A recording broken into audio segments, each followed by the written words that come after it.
جبکہ وہ باہر صوفے پہ آرام سے بیٹھا اس کے دھواں چہرے کو دیکھتا بے ساختہ مسکرا دیا تھا۔ چلو ٹھیک ہے، اب تم بھی اپنا کام کرو، میرا ناشتہ بن چکا ہے، میں بھی ذرا ناشتہ کر لوں، کافی بھوک لگی ہوئی ہے۔ وہ الوداعی کلام کہتے ہوئے کہنے لگا، ناشتہ ناشتہ کس نے بنایا؟ تم نے تو سارے ملازم کو واپس حویلی بھجوا دیا تھا، وہاں تو صرف تمہارے 4 گارڈز ہیں نا، اور وہ لوگ تمہاری حفاظت کے علاوہ میرا نہیں خیال کہ کوئی اور کام کرتے ہیں۔ وہ پوچھے بنا رہ نہ سکا۔ بیگم صاحبہ بنا رہی ہیں، انہی کے ہاتھ کا ناشتہ کرنے جا رہا ہوں۔ کیا تم نے عاشی سے ناشتہ بنوایا ہے؟ ابھی دادا جان کو بتاتا ہوں، پھر دیکھتا ہوں تمہاری عقل کیسے نکلتی ہے۔ ملازموں کو واپس بھجوا کر تم اس معصوم سے کام کروا رہے ہو؟ ابھی تمہارے پاس آئے ہوئے اسے 24 گھنٹے بھی نہیں ہوئے، اور تم بیوی ہے میری، اور میرے سارے کام وہی کرے گی۔ اور باقی تم بھی اپنے فیصلے پہ ایک بار غور کر لو، مجھے کوئی اعتراض نہیں، لیکن دادا جان کے ذہن میں اپنے 5 پوتوں میں سے کسی کے لیے بھی کسی زرشے کا نام نہیں آئے گا۔ فضول کی امید مت لگاؤ، اللہ حافظ۔ وہ اپنی بات کہتا ہوا فون رکھ چکا تھا، جبکہ اس کی کچھ حد تک زراور کو صحیح لگ رہی تھی، مگر کیا کرتا، وہ محبت کے سامنے گھٹنے ٹیک چکا تھا، یہاں آ کر وہ مجبور ہو چکا تھا۔ کل تک وہ اس سے سخت خفا تھا، یہاں تک کہ اس کی شکل دیکھنے کا بھی روادار نہیں تھا، لیکن صبح ہوتے ہی دل اس کے دیدار کے لیے مچلنے لگا تھا۔ اسے سمجھ نہیں آ رہا تھا کہ اب تک وہ اس کا ناشتہ لے کر آئی کیوں نہیں تھی۔ اب تک تو اسے آ جانا چاہیے تھا، کہیں آج پھر چھٹی تو نہیں کر لی اس نے۔ وہ اپنی ہی سوچوں میں گم تھا جب اچانک دروازے پر ہلکی سے دستک ہوئی، اور وہ جو اس کے قدموں کی آہٹ تک پہچان جاتا تھا، اس کے انابی لبوں پر خوبصورت مسکراہٹ آئی تھی۔ وہ اندر آنے کی اجازت دیتا خود کھڑکی کے پاس جا رکا تھا۔ وہ کمرے میں ہرگز نہیں جانا چاہتی تھی۔ اس نے یہی سوچا تھا کہ وہ ناشتہ بنا کر ٹیبل پر رکھ کر چھوٹے موٹے کام نپٹانے میں مصروف ہو جائے گی، لیکن اسے کیا پتا تھا کہ چاچی بیگم اس کے سر پہ سوار ہو جائیں گی۔ کل اس کا نہ آنا چاچی بیگم کو اچھا خاصا غصہ دلا گیا تھا۔ کل اتفاق سے یمنا اور اس کی بہن زینب یہاں آئے ہوئے تھے، اور یمنا کی موجودگی میں وہ اس سے بہت زیادہ کام لیتی تھی۔ یمنا کو کوئی لڑکی پسند نہیں تھی، جس کی وجہ یہ تھی کہ اسے صرف اور صرف اس گھر میں زراور شاہ کا کھانا بنانے کے لیے رکھا گیا تھا، لیکن وہ تھی تو ملازمہ ہی نا۔ اس بات کا چاچی جان بہت خوب فائدہ اٹھاتی تھی، اور یہی وجہ تھی کہ جب کل وہ اپنی سالگرہ کی وجہ سے کام پر نہ آئی تو چاچی بیگم نے صبح صبح اس کی کلاس لے ڈالی۔ اگر وہ چاہتی تو کل اس کے گھر پہ آ کر بھی اسے بتا سکتی تھی کہ اسے چھٹی دینے کا کوئی ارادہ نہیں رکھتی، لیکن یہ بھی حقیقت ہے کہ وہ سرونٹ کوارٹر تک جانا اپنی توہین سمجھتی تھی، اور وہ کون سا روز روز چھٹی کرتی تھی۔ سال میں کوئی بڑا تہوار ہوتا تبھی وہ کوئی ایسی حرکت کرنے کے بارے میں سوچتی تھی، اور سالگرہ والے دن تو اس کی امی اس کے گھر کے کاموں کو ہاتھ نہیں لگانے دیتی تھی۔ یہی ان غریبوں کی چھوٹی چھوٹی خوشیاں تھیں جنہیں وہ جیتے تھے، اور جعفر اکبر خان نے زراور کو پہلے ہی بتا دیا تھا کہ صبح درشے کام پر نہیں آئے گی، کیونکہ اس کی سالگرہ ہے، اور وہ لوگ اس کی سالگرہ پر اسے کوئی کام نہیں لیتے۔ زراور نے بھی خوش دلی سے چھٹی کرنے کی اجازت دے دی تھی، اور کل صبح ہی صبح اپنے کسی ضروری کام کے لیے نکل گیا تھا، لیکن چاچی بیگم سب کچھ پتا ہونے کے باوجود بھی اس کی بے عزتی کا کوئی موقع ہاتھ سے جانے نہیں دیتی تھی۔ ایسا تو ممکن ہی نہیں تھا کہ وہ خاموشی سے ان کی باتیں سنتی۔ زراور کا ناشتہ بناتی ٹیبل پر رکھ رہی تھی تب اس کا دوسرا حکم جاری ہوا کہ وہ ابھی جاگنگ سے واپس آیا ہے، تم جا کر کمرے میں سے ناشتہ لے کر آؤ۔ وہ مجبور ہو کر کمرے کی طرف قدم اٹھانے لگی، لیکن کمرے کے دروازے پر رک کر کتنی دیر اس کی پرسوں والی باتوں کو سوچتی رہی، اور پھر بڑی مشکل سے ہاتھ اٹھا کر ہلکی سے دستک دی۔ اندر سے اجازت ملتے ہی اس نے آہستہ سے دروازہ کھول دیا۔ وہ روز کی طرح سلام دیے بنا ہی ٹیبل پر ناشتہ لگاتی تیزی سے کمرے سے نکلنے کے بارے میں سوچ رہی تھی، جبکہ وہ کھڑکی کی طرف منہ کیے کھڑا تھا۔ وہ اسے کچھ بھی نہیں بولا، پتہ نہیں وہ جانتا بھی تھا یا نہیں کہ اس نے اس کا دیا ہوا ڈریس عنایا کے حوالے کر دیا ہے۔ کل تو سارا دن اسے پتہ ہی نہیں چلا تھا کہ حویلی میں کیا ہوا ہے اور کیا نہیں، لیکن عنایا نے بتایا تھا کہ وہ ڈریس کے لیے زراور کا شکریہ ادا کر کے آئی ہے۔ یہی وجہ تھی کہ اسے زراور کی طرح سے غصے کی امید تھی، لیکن وہ بالکل خاموش تھا۔ خاموشی سے گھبراتے وہ جلد سے جلد اپنا کام کر کے اس کمرے سے نکل جانا چاہتی تھی، پھر وہ ایسا ہی کرتی تھی اگر پیچھے اس کی آواز نہیں آتی۔ سنو لڑکی، زراور شاہ نے تمہیں اپنے دل کے بہت اونچے تخت پہ بٹھایا ہے، مجھے مجبور مت کرو کہ میں کوئی انتہائی قدم اٹھاؤں۔ ہاں، مجھے ان سے چھوٹی چھوٹی باتوں سے کوئی فرق نہیں پڑتا، لیکن ایک بات اچھی طرح سے اپنے ذہن نشین کر لو، تمہارے معاملے میں میرا دل بہت خود پسند ہے۔ تمہارے معاملے میں میرا دل کسی کی نہیں سنتا، خود اپنی بھی نہیں۔ یہ نہ ہو کہ تمہاری کسی غلطی پر میں تمہیں ایسی سزا دینے پہ مجبور ہو جاؤں کہ تم دنیا کو منہ دکھانے کے قابل نہ رہو۔ بہت اچھا سمجھتی ہے یہ دنیا مجھے، لیکن میری حقیقت سے میرے خون کے علاوہ کوئی نہیں واقف۔ میں تمہیں اتنا کہہ دیتا ہوں، اگر تم نے دوبارہ ایسی حرکت کی تو اپنی خیر منانا۔ تم نے وہ ڈریس اٹھا کر عنایا کو نہیں دی، زراور شاہ کے جذبات کو اٹھا کر دیے ہیں، اور میں اپنے جذبات کا سودا کرنے والوں کو معاف نہیں کرتا۔ تم یہ مت سمجھنا کہ میں تمہاری اس غلطی کو معاف کر رہا ہوں۔ میں تمہاری اس غلطی کو نہ آج معاف کروں گا، نہ 20 سال گزر جانے کے بعد۔ تمہیں اس غلطی کی ضرور سزا ملے گی، لیکن صحیح وقت آنے پر۔ اس لیے بہتر ہے کہ مزید کوئی غلطی نہ کرو، کیونکہ میری سزاؤں کو سہنا تم جیسے نازک جان کے لیے کسی عذاب سے کام نہیں ہوگا۔ اب جا سکتی ہو تم۔ وہ سرد لب و لہجے میں کہتا اسے جانے کی اجازت دے چکا تھا، جبکہ وہ بنا کچھ بھی بولے کمرے سے باہر نکل گئی تھی۔ اس کا دل نہ جانے کیوں کسی انہونی کے احساس سے گھبرا رہا تھا۔ وہ خاموشی سے بیٹھا ناشتہ کر رہا تھا، اور وہ جو کب سے یہ سوچ رہی تھی کہ شاید وہ اسے آفر کرے گا کھانے کی، دل محسوس کر رہ گئی۔ وہ اس کے پاس کھڑی سے کھاتے ہوئے دیکھ رہی تھی، آج اس نے بہت کچھ سوچ رکھا تھا۔ پتہ نہیں وہ اسے کہہ بھی پائے گی یا نہیں۔ فی الحال تو وہ بہت غور سے اسے دیکھ رہی تھی۔ اسے سخت بھوک لگ رہی تھی، اور وہ اس کے لیے اتنی محنت کر کے ناشتہ بنا چکی تھی، اور وہ اسے ناشتے کے لیے کہہ تک نہیں رہا تھا۔ تمہیں کیا انویٹیشن دینا پڑے گا؟ آ کر کھانا کھا لو، مجھے کسی کے ترلے کرنے کی عادت نہیں ہے۔ اگر تمہیں کھانا ہے تو کھا لو، اگر نہیں کھانا تو رہو بھوکی مرو، مجھے کوئی پرواہ نہیں ہے۔ وہ جس سے امید لگائے اس کے سائڈ پہ کھڑی تھی، اس کی بات سن کر اندر ہی اندر جل کر راکھ ہو گئی۔ آپ کو کیوں لگتا ہے کہ اگر آپ کہیں گے تبھی میں کھاؤں گی؟ میں کوئی آپ کے انویٹیشن کا انتظار نہیں کر رہی۔ میرا جب دل کرے گا تب بنا بھی لوں گی اور کھا بھی لوں گی۔ اس نے بھی آگے سے کڑاکے دار جواب دیا تھا۔ ایک تو تم زبان درازی بہت کرتی ہو، اور یہ کیا سارا کھانا تم نے اکیلے میرے لیے بنایا ہے؟ کیا کھلا کھلا کر مارنا چاہتی ہو مجھے؟ وہ ہاتھ روکے اسے سوال کر رہا تھا۔ خبردار جو مجھ پہ جھوٹا الزام لگایا، میں زبان دراز نہیں ہوں۔ ہاں، لیکن آپ کی حویلی والی بیویوں کی طرح آپ کے سامنے سر جھکا کر آپ کے ہر حکم پر جی جی کرنا میرے پاس سے باہر ہے، اور یہ سارا کھانا میں نے آپ کے بلڈوزر جیسے جسم کو دیکھ کر بنایا ہے۔ اتنا تو بآسانی آپ کھا ہی لیتے ہوں گے۔ مجھے ڈر تھا کہ یہ بھی کہیں کام نہ پڑ جائے آپ کے لیے۔ وہ اس کے لیے کسرتی وجود کو دیکھ کر منہ بسور کر بولی، جبکہ حقیقت یہ تھی کہ کھانا اس نے اپنے لیے بنایا تھا۔ نہیں، تمہیں فکر کرنے کی ضرورت نہیں، یہ کھانا میرے لیے ہرگز کام نہیں پڑے گا۔ تم بھی بیٹھ کر کھا سکتی ہو، اس نے آفر کی تھی۔ جی نہیں، مجھے آپ کے ساتھ بیٹھ کر کھانا کھانے میں کوئی شوق نہیں ہے، اس نے گردن اکڑا کر جواب دیا۔ اچھا، تو یہ بہانہ ہے تمہارا؟ اتنے نخرے دکھانے کا؟ ویسے مجھے نہیں پتا تھا کہ تم اتنی فرماندار بیوی ہو کہ میرے کھانے کے بعد بچا وہ کھانا کھاؤ گی۔ فرماندار بیوی تو ہر انسان کو چاہیے ہوتی ہے، لیکن تمہارا کل کا روپ دیکھنے کے بعد مجھے سچ میں یقین نہیں آ رہا کہ تم اس ٹائپ کی بیوی ہوگی۔ تم سچ میں میری باقی 3 بیویوں سے زیادہ فرمانداری کے جھنڈے گاڑو گی؟ تمہارا تو لیول ہی الگ ہے۔ اور اس کے بعد کا مطلب اپنے انداز میں نکالتے سے زچ کرنے لگا۔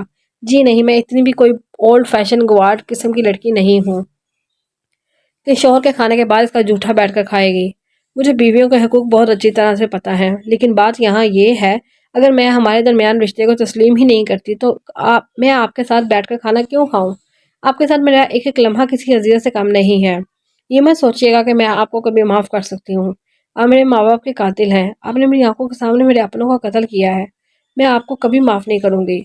وہ جو فی الحال اس ٹاپک پر بالکل بھی بات نہیں کرنا چاہتی تھی، اس کے نرم لہجے پر ایک بار پھر سے جسے ہار کر اسے اس کی غلطی کا احساس دلانے لگی تھی۔ تم سے معافی مانگ کون رہا ہے لڑکی؟ اور تمہیں یہ غلط فہمی کیوں ہے کہ میں تم سے کبھی معافی مانگوں گا؟ میں سید مقرر شاہ ہوں، اور میں کبھی کوئی غلطی نہیں کرتا۔ معاف کیجیے گا سید مقرر شاہ، آپ نے غلطی نہیں قتل کیا ہے، اور قتل گناہ میں شامل ہوتا ہے۔ وہ چلا کر اس کی بات کاٹتے ہوئے بولی تھی۔ آواز نیچی، عورت ذات کی اتنی اونچی آواز ہماری نسلوں میں کسی نے برداشت نہیں کی۔ وہ اس سے زیادہ آواز میں دھارا تھا۔ تو پھر برداشت کرنے کی عادت ڈال لیجیے، کیونکہ میں بھی آپ کی نسل کا حصہ ہوں۔ جو آج تک کسی نے کرنے کی ہمت نہیں کی، وہ میں کر کے دکھاؤں گی۔ وہ اسی کے انداز سے ڈری نہیں تھی، بلکہ بہت ہمت سے اس نے جواب دیا تھا۔ اس کے انداز پر سید مقرر شاہ کے لبوں پر گہری مسکراہٹ آئی تھی، جیسے وہ اس کے انداز سے محظوظ ہوا تھا۔ مجھے آپ سے ڈر نہیں لگتا، اور مجھے ڈرانے کی کوشش بھی مت کیجیے گا۔ آپ میرے ساتھ جتنا برا کر سکتے تھے نا، کر چکے ہیں۔ اب آپ میرے ساتھ اگر اتنا انتہا کا برا کرنے کے بارے میں سوچیں گے نا، تو بھی آپ کی سوچ کل رات کے عمل سے زیادہ نہیں آگے جا سکتی، یا پھر آپ مجھے زور زبردستی کر کے حویلی لے جائیں گے، اور پھر بات ختم۔ زیادہ سے زیادہ میرا قتل کر دیا جائے گا، اور وہ جائیداد جو کسی زمانے میں آپ لوگوں نے میرے نام کی، وہ مجھ سے چھین لی جائے گی، جس کی مجھے تو رتی برابر پرواہ نہیں ہے۔ تو مجھے ڈرانے کی کوشش ہرگز مت کریں، نہ ہی مجھے آپ کا ڈر ہے، اور نہ ہی آپ کے کسی خاندان والے کا۔ ہاں، مجھے موت سے ڈر لگتا ہے، مجھے اذیت ناک موت سے ڈر لگتا ہے، لیکن یہاں آپ کی قید میں آنے کے بعد میں سمجھ چکی ہوں کہ میٹھی موت بھی ویسے ہی ہوگی جیسی اللہ نے لکھی ہے۔ تو آپ سے ڈرنے سے بہتر ہے کہ میں اس کی ذات سے ڈروں۔ آپ تو خود اس کے حکم کے غلام ہیں۔ اس کے سامنے کھڑی پرسکون آواز میں بول رہی تھی۔ ایک رات میں اتنی ہمت کیسے آ گئی تھی؟ اس میں کل رات تو وہ اس کے سامنے کانپ رہی تھی۔ ایک ہی رات میں اس کا لب و لہجہ کیسے بدل گیا تھا؟ وہ سوچ کر رہ گیا، جبکہ وہ بنا کچھ بولے اندر کمرے کی طرف چلی گئی تھی۔ ناشتہ کرنے کے بعد وہ کمرے میں جانے کے بجائے باہر آ گیا تھا، جہاں اس کے دوست اس کے منتظر تھے۔ وہ کمرے میں آئی تو ماتھے پر پسینے کی بوندیں چمک رہی تھی، اس کے ہاتھ بری طرح سے کانپ رہے تھے۔ وہ اتنا کچھ بول کر آ گئی تھی، اسے بتا رہی تھی کہ وہ ڈرتی نہیں ہے ایسے، جبکہ اس کا ننھا سا دل سینے کی دیوار توڑ کر باہر آنے کو تھا۔ اس کا وجود بری طرح سے لرز رہا تھا، لیکن اسے ہمت کرنی تھی۔ اسے اس کے ساتھ حد درجہ بدتمیزی کرنی تھی، کیونکہ کل رات اس نے فون پر سنا تھا کہ وہ کسی سے بات کرتے ہوئے کہہ رہا تھا، جب تک انائش کے لب و لہجے میں تہذیب شامل نہیں ہو جاتی تب تک وہ اسے اپنے خاندان کے بزرگوں کے سامنے لے کر نہیں آئے گا، اور وہ جب تک وہ حویلی نہیں جائے گی تب تک وہ اسے قتل تو ہرگز نہیں کرے گا۔ اسے لگتا تھا کہ وہ حویلی میں جانے کے قابل نہیں ہے، تو ایسا ہی صحیح، اگر وہ قابل نہیں تھی تو بھی قابل بنے گی بھی نہیں، اور اسے یوں لے کر جانا تو سید مکرر شاہ کی توہین تھی کہ وہ اپنی بیوی کو لگام کھینچ نہیں پایا۔ اس کی بیوی بد لحاظ اور بدتمیز ہے۔ اس نے سوچ لیا تھا کہ وہ اسے حد درجہ تنگ کرے گی، اور اسے اتنا تنگ کرے گی کہ وہ خود ہی اسے حویلی لے کر جانے کے بارے میں نہیں سوچے گا۔ اور جہاں تک بات ہے حویلی جا کر حویلی والوں کے سامنے بے بس ہونے کی، تو اس کا ڈر اس کی انتہا درجہ بدتمیزی سے ہی اس کے دل میں ختم ہونے والا تھا۔ یہ تھوڑا مشکل تھا، کیونکہ وہ کسی بھی زمانے میں کبھی بدتمیز نہیں رہی تھی، لیکن اب اسے وہ حرکت کرنی تھی جو مکرر شاہ کو غصہ دلائے، اور اس کے ذہن میں یہ بات محظوظ ہو جائے کہ وہ حویلی میں جانے کے قابل نہیں ہے، اور نہ ہی گھر کے بزرگوں کے سامنے پیش کرنے کے قابل ہے۔ وہ جانتی تھی کہ اس آدمی کو اس میں کوئی انٹرسٹڈ نہیں ہے۔ وہ پہلے بھی 3 بیویاں رکھتا ہے، جن کے ساتھ اس کے تعلقات کافی زیادہ خوشگوار ہیں، کیونکہ اپنی بیویوں کا ذکر کرتے ہوئے اس کے لب و لہجے میں ہمیشہ ہی بہت خوشگوار تاثر ہوتا تھا۔ بس اب اسے ہمت نہیں ہارنی تھی، اور نہ ہی پیچھے ہٹنا تھا۔ اس نے ہمت کرنی تھی اور اپنے آپ کو اس جہنم سے نکالنا تھا۔ اسی شخص کے ساتھ رہتے ہوئے فیضان ملک کے بارے میں پتہ کرنا تھا کہ وہ جلد سے جلد اس تک پہنچ سکے۔ اس کی ماں نے اسے بتایا تھا کہ وہی اس کا اصل محافظ ہے، وہی اس کا مسیحا ہے، اور اسے اپنے محافظ اور مسیحا تک کے پاس خود ہی پہنچنا تھا۔ ہو سکتا تھا کہ وہ اسے تلاش کر رہا ہو۔ وہ آئینے کے سامنے کھڑی اپنے پلان کو ترتیب دے رہی تھی۔ اس نے سوچ لیا تھا کہ وہ مکرر شاہ کے سامنے ہارے گی ہرگز نہیں۔ وہ اسے بتائے گی کہ چاہے وہ کچھ بھی کیوں نہ کر لے، وہ اسے نہیں ڈرے گی۔ یہ بات الگ تھی کہ اس کے سامنے اپنے لہجے کی کپکپاہٹ اور بدن کی لرزش پر کنٹرول کرنا انتہائی مشکل کام تھا۔ اپنی لرزش کو کنٹرول کرنے کے بعد وہ ایک گہرا سانس لے کر کمرے سے باہر آئی تھی۔ اسے لگا تھا شاید وہ گھر سے باہر نکل گیا ہے، لیکن سامنے دروازہ کھلا تھا، جبکہ وہ آرام سے صوفے پہ بیٹھا کسی سے فون پر بات کر رہا تھا، جبکہ اس کے دونوں شیر باہر لان میں ٹہل رہے تھے۔ اس کا دل ایک لمحے کے لیے بے ترتیب ہوا تھا، لیکن اب اس کے ہوتے ہوئے تو اس کے شیر اس پر حملہ نہیں کر سکتے تھے۔ ارے میرا بچہ، میری جان، میں بتا تو رہا ہوں میں آ جاؤں گا، تو پلیز اب مجھے تنگ مت کرو۔ ایسے ناراض نہیں ہوتے نا گڑیا۔ وہ شیروں کو چور نگاہ سے دیکھتی کچن کی طرف جا رہی تھی جب اس کے قدم اس کی آواز پر رک گئے تھے۔ اتنا شیریں لہجہ، وہ کس سے فون پر بات کر رہا تھا؟ اسے سمجھ نہ آیا، لیکن جو کوئی بھی تھا اس کے لیے بے حد عزیز تھا، ورنہ اتنے پیار سے تو اب تک اس نے اس سے بھی بات نہیں کی تھی۔ خیر وہ کون تھا اس کے لیے عزیز تھی۔ اوکے بابا، میں وعدہ کرتا ہوں کچھ دن میں چکر لگاؤں گا، تم سے ملوں گا، باقی حویلی میں ابھی نہیں آ سکتا، مجھے آتے ہوئے تھوڑا وقت لگ جائے گا، لیکن تم سے وعدہ کرتا ہوں کہ کیسے بھی تم سے ملاقات کرنے کا طریقہ نکالوں گا۔ گڑیا ضد نہیں میرا بچہ، وہ پیار سے پچکار رہا تھا۔ اچھا بابا، چاکلیٹ کا پورا ڈبہ لے کر آ جاؤں گا، دل کھول کر کھا لینا۔ وہ دلکشی سے ہنسا تھا، یقیناً وہ کسی چھوٹے بچے سے بات کر رہا تھا۔ اس کی صرف 3 بیویاں ہی نہیں بلکہ بچے بھی ہیں، اور اس وقت وہ اپنی بیٹی سے بات کر رہا تھا۔ ہاں، اتنا پیار تو بیٹی سے ہی جتایا جا سکتا ہے۔ اوکے میرا بچہ، اب مجھے جانا ہے، سو فون رکھ رہا ہوں۔ وہ مجھ جیسی اجازت مانگ رہا تھا۔ ہاں ہاں گڑیا، میں ابھی پک سینڈ کر دیتا ہوں۔ وہ کھل کر ہنسا اور فون بند کرتا اس کی طرف دیکھا جو اس کی باتیں سننے کے لیے یہاں کھڑی تھی۔ ہو گئی جاسوسی، تو اب چلی جاؤ کچن میں، جا کر کچھ کھا لو۔ وہ اس کا رخ پہلے ہی کچن کی جانب دیکھ چکا تھا، تو اندازہ تھا کہ یقیناً اب اسے بھوک لگی ہوگی۔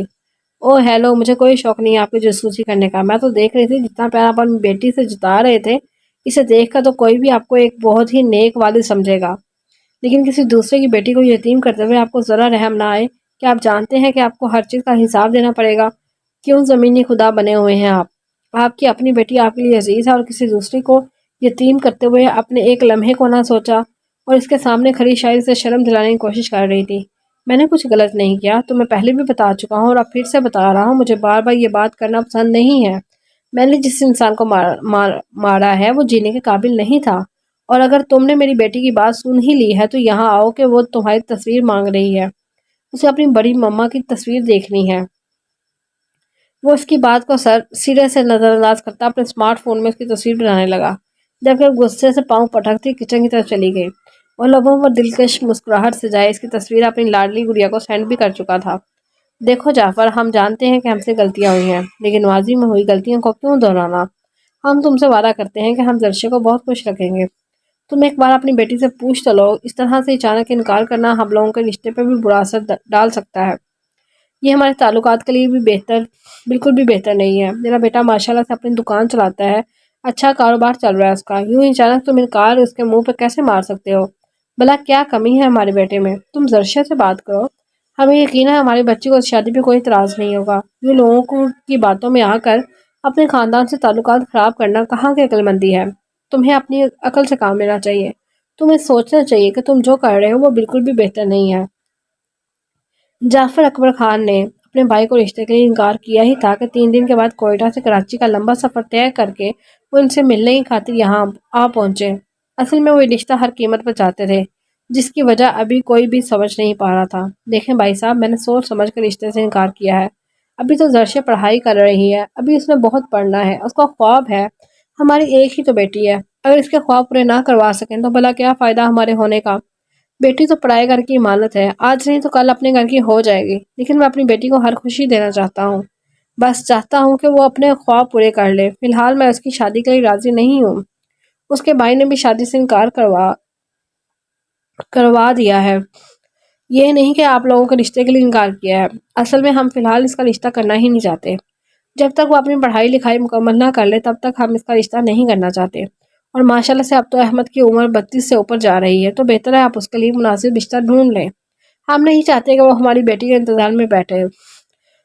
جب تک درشے کی تعلیم مکمل ہوتی ہے تب تک نہ جانے کتنا وقت گزر جائے گا۔ درشے نے تو ابھی 19واں سال میں قدم رکھا ہے، دونوں کی عمر میں بہت واضح فرق ہے۔ جعفر اکبر خان ایک بار ایک جواز پیش کر رہے تھے ان دونوں کا رشتہ نہ کرنے پر، لیکن سامنے بیٹھے ان کے بھائی ان کے تلخ باتوں کو نہ جانے کیسے صبر سے برداشت کر رہے تھے۔ جو اس بات کی طرف اشارہ کر رہا تھا وہ کسی بھی قیمت پر یہ رشتہ چاہتے ہیں، ورنہ ان کی بابی صاحبہ تو اپنے بیٹے کے خلاف ایک لفظ برداشت نہیں کر سکتی تھی۔ اگر ان کے دل میں کوئی لالچ نہ ہوتا تو اب تک بابی نے ہنگامہ مچا دینا تھا، لیکن وہ نہ جانے کیسے خاموشی سے صبر کے گھونٹ پی رہی تھی۔ دیکھو جعفر، آدمی کی عمر کوئی نہیں دیکھتا، مرد ہمیشہ جوان ہی رہتا ہے، اور جہاں تک بات ہے درشے کی عمر کی تو یہ مناسب وقت ہے، اس کے نکاح کا تو ہم کون سا ابھی رخصتی چاہتے ہیں، ہم صرف نکاح چاہتے ہیں، تم اس رشتے کے لیے حامی بھر دو، ہمارے رشتے مضبوط ہوں گے۔ میں انکار کر چکا ہوں بھائی صاحب، اب بیٹی کا معاملہ ہے، کوئی زبردستی تو ہے نہیں، جیسے بات ہی ختم کرنا چاہتے تھے جب اچانک درشن نے گھر میں قدم رکھا۔ السلام علیکم تایا ابو۔ تایا ابو کیسے ہیں آپ لوگ یوں اچانک آپ لوگوں کا آنا کیسے ہوا؟ ان لوگوں سے ملتے ہوئے کہنے لگی۔ وہ تائی جو ہمیشہ سے دیکھ کر چہرہ پھیر لیتی تھی آج اس کے استقبال میں کھڑی ہو چکی تھی۔ ہم ایک بہت اہم مقصد کے لیے آئے تھے درشے بیٹی، لیکن تمہارے ابو ہمیں برسوں کے جوڑے رشتوں کو خراب کر رہے ہیں، تم ہی سمجھاؤ اپنے والد کو، یہ بات ٹھیک نہیں ہے، دوسروں کے کہنے پہ نہیں چلا جاتا، اپنا خون اپنا ہوتا ہے۔ اب ہم چلتے ہیں، باقی فیصلے کا انتظار رہے گا۔ سوچ سمجھ کر جواب دینا جعفر اکبر خان، وہ اپنے بھائی سے کہتے ہوئے باہر کی راہ لے چکے تھے، جبکہ ان کے جانے کے بعد وہ کتنی ہی دیر انہیں دیکھتی رہی، نہ جانے کون سی بات کر رہے تھے اور کس چیز کا ذکر کر رہے تھے۔ ان لوگوں کے کھانے کے بعد اس کی اماں نے اسے ساری بات بتا دی تھی۔ پہلے تو ان کی بات سن کر وہ حیران رہ گئی، اتنی بے عزتی کے بعد بھی وہ اپنی بات پہ قائم تھے۔ اس کے تایا تو اپنے مزاج کے خلاف ایک لفظ بھی برداشت نہیں کرتے تھے، اور یہاں ساری باتیں خاموشی سے سنتے رہے۔ کون سی مجبوری تھی کہ وہ رشتہ اپنے بیٹے کے لیے چاہتے رہے، ورنہ پہلے تو کبھی لوگوں کو اتنا پیار نہیں آیا تھا۔ بابا نے کہہ دیا تھا کہ وہ کسی بھی قیمت پر یہ رشتہ نہیں دیں گے، تو وہ مزید اسے بحث کیے بنا اپنے کمرے میں آ گئی تھی۔ لیکن کمرے میں آنے کے بعد اس کی ساری سوچیں راوش آگے جانب جانے لگی۔ فی الحال تو وہ اس بات پہ یقین ہی نہیں کر پا رہی تھی کہ وہ شخص سچ میں اس سے محبت کرتا ہے۔ اس کی دھمکیاں اسے بری لگ رہی تھی، اپنے ماں باپ کی عزت پہ وہ خرف نہیں آنے دے سکتی تھی، اس کی محبت کو اپنی طرف سے کوئی رسپانس نہیں دینا چاہتی تھی۔ وہ ان سب چیزوں پر اب تک اسی لیے بالکل خاموش تھے، لیکن اسے کوئی نہ کوئی حل تو نکالنا ہی تھا۔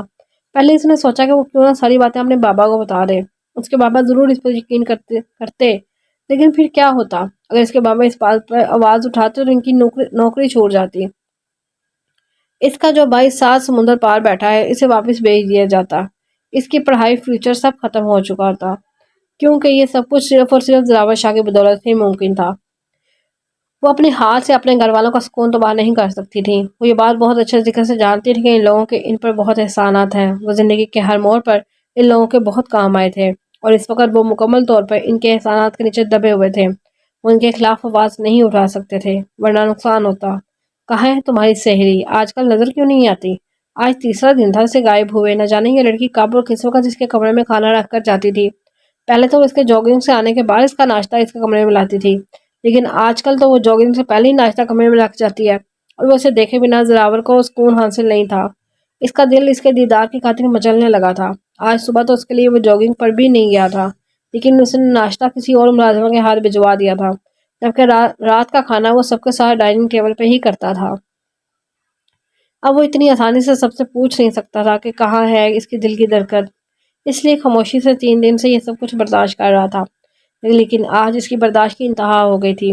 اس لیے تو انایا کے سر پہ سوار ہو گیا۔ مجھے نہیں پتا، میری ناراضگی چل رہی ہے، وہ ناک سکر کر بولی۔ حد ہے انایا، تم ہر وقت اس سے ناراض ہی رہتی ہو۔ اب کیا کر دیا اس بیچاری نے؟ اسے بے ساختہ ہی اپنے دل کی دھڑکن پر ترس آیا تھا۔ ایک ہی سہیلی تھی اس سے، اور وہ بھی ہر وقت منہ پھیلا کر رکھتی تھی۔ میرا نہیں، اس کا قصور ہے، اور آپ مجھے کیوں ڈانٹ رہے ہیں؟ ساری غلطی بھی اس کی، اور آپ بھی مجھ پر غصہ ہو رہے ہیں۔ میں نے اسے بولا صبح میرے ساتھ ٹیلر کی دکان تک چلے، اتنے نخرے کیے، اس نے میرے ساتھ نہیں آئی، اس کی وجہ سے میں بھی نہیں گئی، اور اب آپ بھی مجھ پر چلا رہے ہیں۔ اس نے فوراً وجہ بتائی، تو اس کے نہ جانے کے پیچھے کوئی ریزن ہوگا۔ اب وہ تمہاری طرح فارغ تو نہیں رہتی نا؟ بھائی آپ کی بہن میں ہوں، وہ نہیں۔